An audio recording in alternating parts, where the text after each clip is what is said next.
Selamat berjumpa kembali. Pada kesempatan ini saya akan menjelaskan tentang penggunaan salah satu penggunaan non-parametrik yang bernama Kruskal-Wallis. Ya, Kruskal-Wallis ini digunakan untuk menguji dari beberapa sampel, ya sama seperti uji two-way classification ya.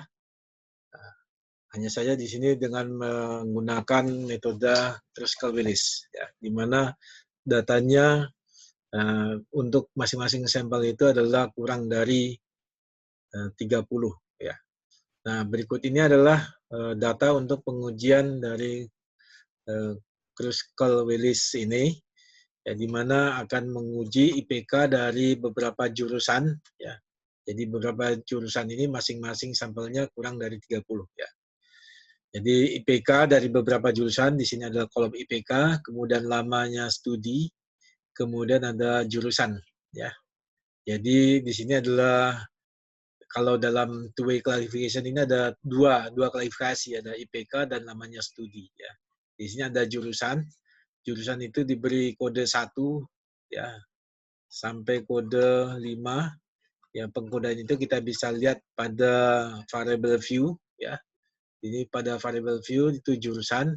Di sini value-nya kita bisa lihat adalah 1 itu adalah sipil, 2 itu teknik kimia, 3 matematika, 4 kedokteran, 5 teknik arsitektur, 6 teknik elektro. Ya. Jadi demikian pengkodean dari jurusannya. Ya. Jadi ada dua klasifikasi, datanya adalah IPK dan lamanya studi. Nah, sesudah data ini kita masukkan dalam SPSS seperti ini, kemudian kita klik analyze, kemudian non-parametric, ya, kemudian legacy dialog, kemudian inilah key independent sample. Ya. Jadi kenapa? Karena ada berbeda jurusan, jadi datanya berbeda, independent sample. Ada 5 independent sample. Kalau kita hanya 2 independent sample, maka kita menggunakan 2 independent sample. Jadi di sini kita menggunakan K independent sample, ya. Kita klik, ya. Kemudian sudah kita klik di sini. Kemudian untuk data klasifikasinya IPK dan lamanya studi kita pindahkan ke tabel sebelah kanan. Kemudian lamanya studi juga sebelah kanan. Kemudian untuk jurusan itu kita masukkan pada grouping variable. Klik, kemudian define variable range, yaitu 1 sampai 5. 1 sampai 5, kemudian continue. Kemudian kita pastikan di sini adalah Kruskal-Wallis-nya kita centang.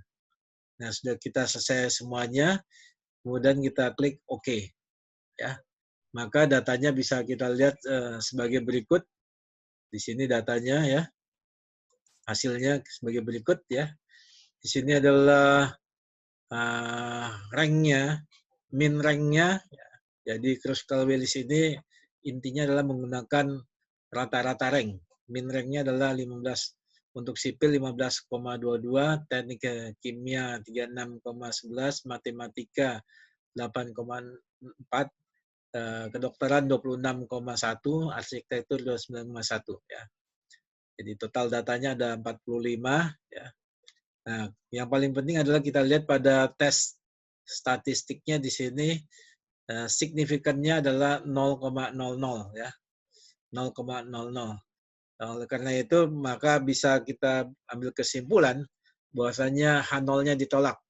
Artinya adalah hanya diterima, artinya nilai IPK dan lamanya lulus, itu lamanya studi itu antara setiap jurusan itu adalah berbeda atau tidak sama. Jadi berdasarkan IPK dan lamanya studi itu dari kelima program studi tersebut adalah tidak sama atau berbeda, ya. Jadi kalau kita lihat ranknya yang paling tinggi itu adalah di sini arsitektur, teknik kimia, ya, teknik kimia, ya. Jadi teknik kimia itu yang paling tinggi. Kemudian yang kedua adalah arsitektur, kemudian kedokteran, ya.